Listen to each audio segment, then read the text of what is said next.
Jesus was born in a very special way. An angel from heaven was sent to a young virgin named Mary. Mary was engaged to a man named Joseph. The angel told Mary that God was going to cause her to become pregnant without having contact with a man. Mary knew that God had the power to make the heavens and the earth by saying the word. She knew that God could do what He said He would do, and she believed Him. In a very special way, God was the Father of Jesus. The angel also appeared to Joseph in a dream. The angel explained to Joseph that Mary had not been with another man, but that God was doing something special in her. He instructed Joseph and Mary to name the child Jesus, which means Savior. Joseph obeyed God and did not sleep with Mary until the baby was born.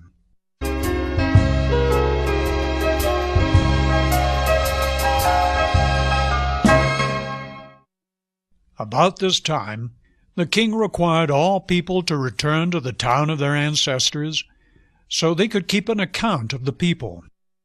Mary and Joseph had to travel to the town of Bethlehem. When they arrived there, no one had room for them. All the houses were full of people, so they had to stay where the cattle were kept. It was there that Mary gave birth to the baby Jesus.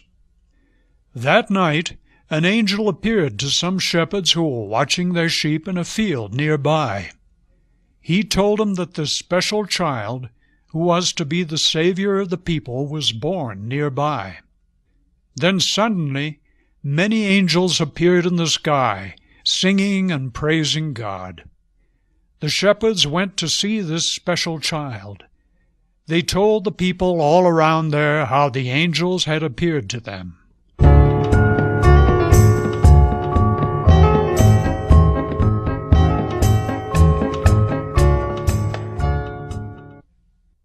We are not told very much about the early life of Jesus in the Bible. We are told that Mary and Joseph took the baby Jesus to Egypt when someone was trying to kill the holy baby. Then they returned to Israel, to the town of Nazareth. Jesus grew in wisdom and strength, and the grace of God was upon him. When Jesus was 12 years old, Mary and Joseph took him to Jerusalem.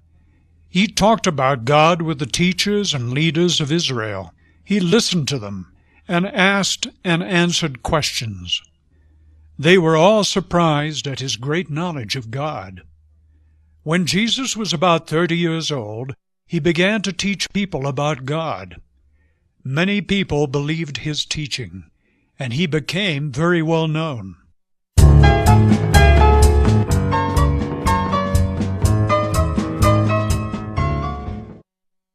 Jesus had great power from God to do miracles. He was able to heal blind people. He spoke to dead people and they came back to life. He even walked on top of the sea. He did many great miracles in the presence of many people to prove that he was sent from God and had authority from God. He could speak the word and it would happen as he said. Jesus was very special, and many people knew it.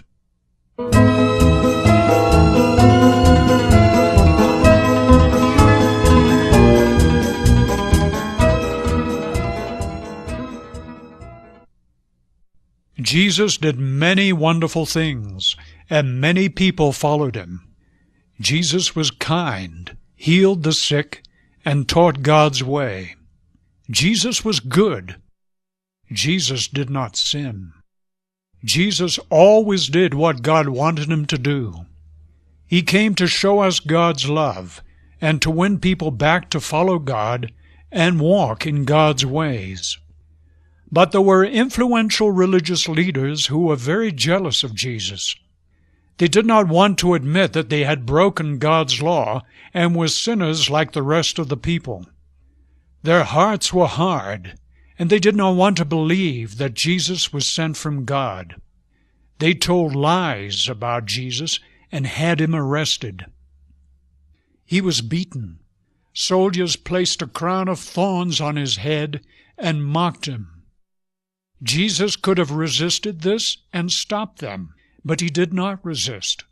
He had come to the world to become a sacrifice for sin. His life was going to be sacrificed for the sins of all people. Jesus was taking upon himself the punishment that the people deserved.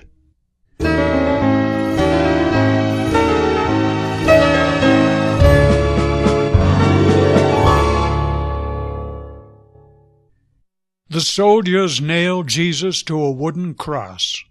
Then they stood the cross upright in the ground, and Jesus hung there until he died. In those days it was the custom to kill the worst criminals in this cruel way.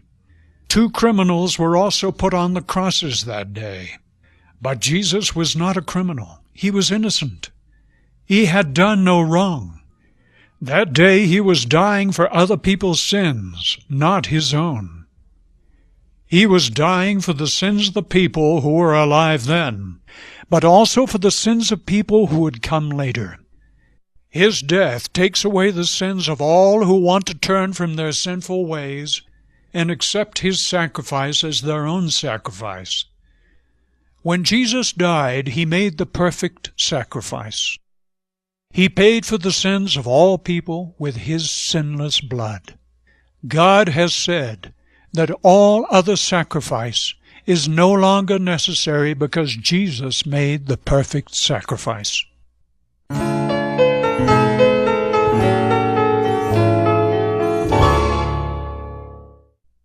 The enemies of Jesus thought that they had destroyed him, but this was not so. After Jesus died on that cross, a wealthy friend put the body of Jesus into his own new burial cave. They closed the entrance of the cave with a large stone. On the 3rd day, early in the morning, some women came to the cave to perform the proper burial customs. They were surprised to find the stone rolled away, and Jesus was not there. They were even more surprised to see 2 angels who told them that Jesus was alive. These messengers from God told them very clearly that Jesus had risen from the dead.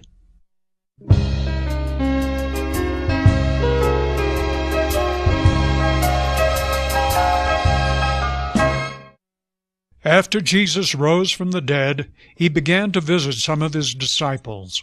He talked with them and ate with them.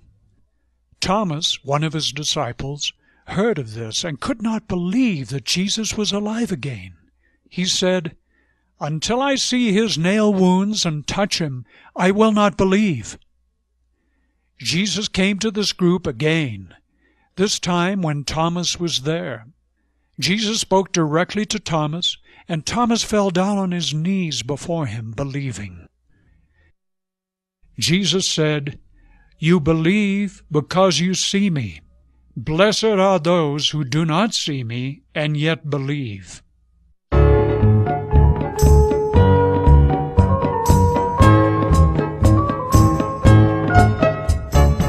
For 40 days after Jesus rose from the dead, he appeared to people. Many people saw him and knew that he was alive. Now it was time for Jesus to go back to heaven. He had finished the work he had come to do. Jesus told his followers that they were to go out and tell everyone everywhere what he had done. Then, as many of his followers watched, Jesus rose off the ground and went higher and higher, until he went into a cloud and disappeared from their sight. Just then 2 angels appeared. They told the disciples that Jesus would one day return in the same way that he had left. He is now in heaven, preparing a place for all those who will believe in and follow him. Jesus made the way for us to come to God.